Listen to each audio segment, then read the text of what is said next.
देश हित में निर्णय लिया गया है। डॉक्टर दिनेश शर्मा जी, मैं इस Dinesh Sharma ji 3 minutes allocated to you.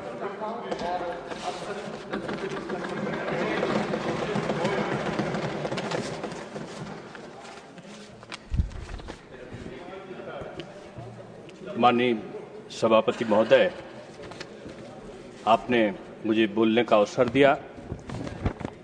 Manipur माल एवं सेवा कर द्वितीय संशोधन विधेयक 2025 के संदर्भ में हम सब जानते हैं कि देश तेजी के साथ आर्थिक रूप में प्रगति कर रहा है और इसका सबसे बड़ा नमूना अभी कुछ दिन पहले ही 8.2% का जीडीपी की तिमाही, जो पिछली तिमाही थी उसमें उसकी दर आई है। उससे ये सिद्ध होता है कि हम विश्व की सबसे तेज गति से बढ़ने वाली अर्थव्यवस्था में से एक देश के रूप में हम सुशोभित हुए हैं। वर्तमान में भारत ने अपने सभी राज्यों को बराबर से उनकी प्रगति के लिए काम किया है। मानवर आज का जो समसामयिक मणिपुर माल एवं सेवा कर द्वितीय संशोधन विधेयक है, इसकी मूल भावना के अंतर्गत जो 7 अक्टूबर 2025 को जो संसद के माध्यम से एक जारी किया गया जो अध्यादेश था, उसे विधेयक में बदलने की प्रक्रिया मात्र है। हम सब जानते हैं कि यह राज्य के कानूनों को केंद्रीय जीएसटी अधिनियम के अनुरूप बनाता है, दोनों में समसमानता का भाव पैदा करता है और ये विधेयक में नई धारा 148(1) के अंतर्गत जो जोखिम वाले सामान हैं उनको अनिवार्य ट्रैक एंड ट्रेस प्रणाली लागू की गई है। ये एक डिजिटल निगरानी प्रणाली है, यानी नियत साफ है कि हम सुरक्षा भी और आर्थिक व्यवस्था भी, हम सामाजिक समरसता भी और एक प्रगति के तौर पर मणिपुर को एक श्रेष्ठ स्थान पर पहुंचाने की अभिकल्पना के साथ में काम कर रहे हैं।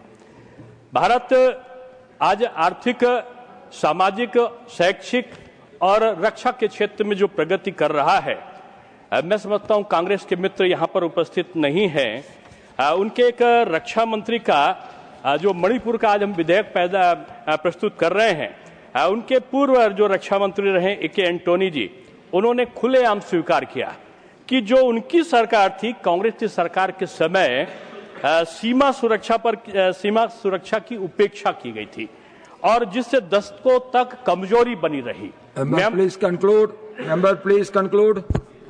आज मैं इस विधेयक का न केवल समर्थन करता हूं, बल्कि मैं समझता हूं कि आर्थिक उन्नति के तौर पर और जो सीमांत प्रदेश के तौर पर ये मणिपुर निश्चित रूप में प्रगति की तरफ जाएगा और आर्थिक उन्नति से वहां के व्यापारियों को कर का सरलीकरण की जो लाभ है वो आसानी के साथ प्राप्त हो सकता है। धन्यवाद। Shri Arun Singh ji. Manipur GST amendment bill 2025 के संदर्भ में बोलने के लिए खड़ा हूं। सर, यह बिल के माध्यम से बहुत सारे जो इरेगुलरिटी है, कठिनाइयां हैं, वह दूर होगी। जहां प्लांट एंड मशीनरी, जो पहले प्लांट और मशीनरी था, उसका डेफिनेशन बदला गया है। उसी के साथ साथ ऐसे प्रोविजन जिसके माध्यम से निगरानी, ट्रैक एंड ट्रेस प्रणाली, इसको भी लागू करके यह एक अच्छी डिजिटल प्रणाली होगी। सर, जब मणिपुर के बारे में खड़ा हो तो जरूर बताना चाहूँगा कि देश के प्रधानमंत्री माननीय नरेंद्र मोदी जी का मणिपुर से कितना लगाव है। अभी हम सब लोगों ने देखा 13 सितंबर 2025 को प्रधानमंत्री जी को चूड़चंद्रपुर जाना था। चूड़चंद्रपुर में बारिश हो रही थी, वहां पे मणिपुर के लोग वहां पे खड़े थे, प्रधानमंत्री जी का बारिश में भी इंतजार कर रहे थे और मणिपुर में जब प्रधानमंत्री जी लैंड किए तो लोगों ने बताया कि हेलीकॉप्टर से आप नहीं जा सकते क्योंकि वेदर खराब है। उसके बाद भी माननीय प्रधानमंत्री नरेंद्र मोदी जी ने निर्णय लिया कि मणिपुर के लोग हमारे हैं, इसीलिए वहां पे इंतजार कर, हमको जाना चाहिए।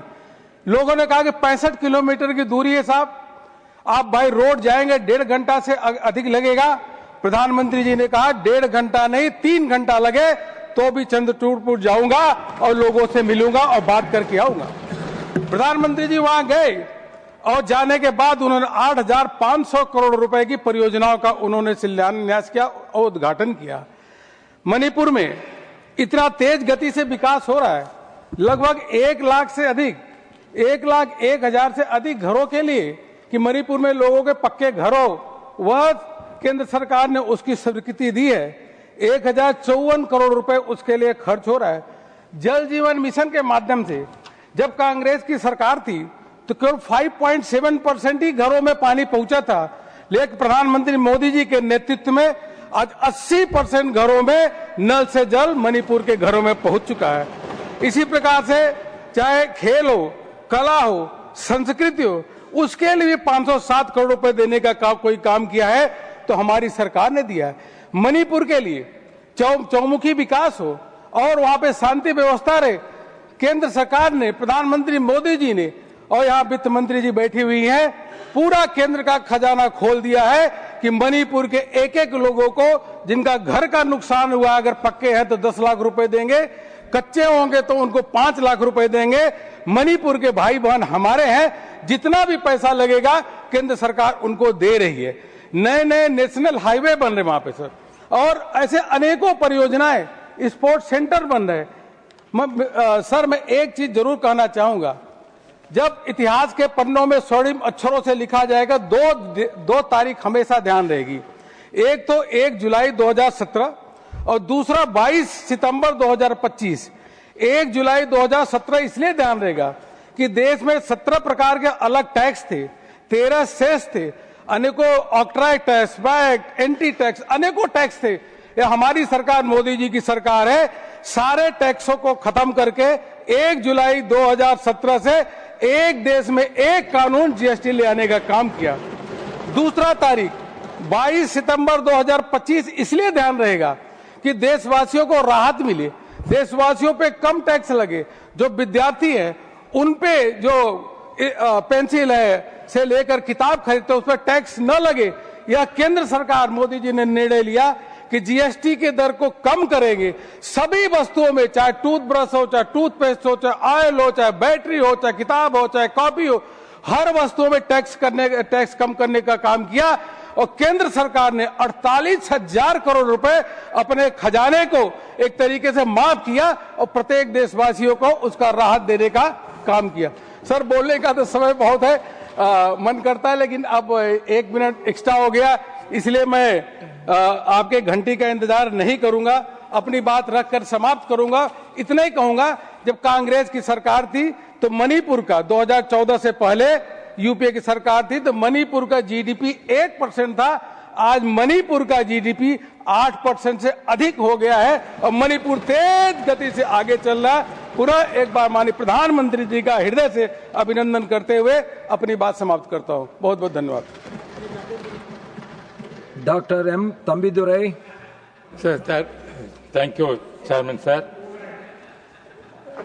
Sir, regarding the GST, even though it is started in the Vajpayee period to come up with the GST, how to implement, but actually everything shaped during Congress period and the ruling.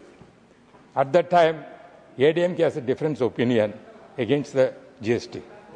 Even our Narendra Modi ji also at that time opposed. After assuming power, Narendra Modi ji, he is implementing properly and also the nation's development is giving importance. In that respect, we are also supporting that, no difference definitely. On behalf of my party General Secretary Edappadi Palaniswamy, on my behalf I rise to strongly support the Manipur Goods Services Second Amendment Bill 2025. The proposed amendments are timely and necessary to strengthen the GST framework in the state of Manipur.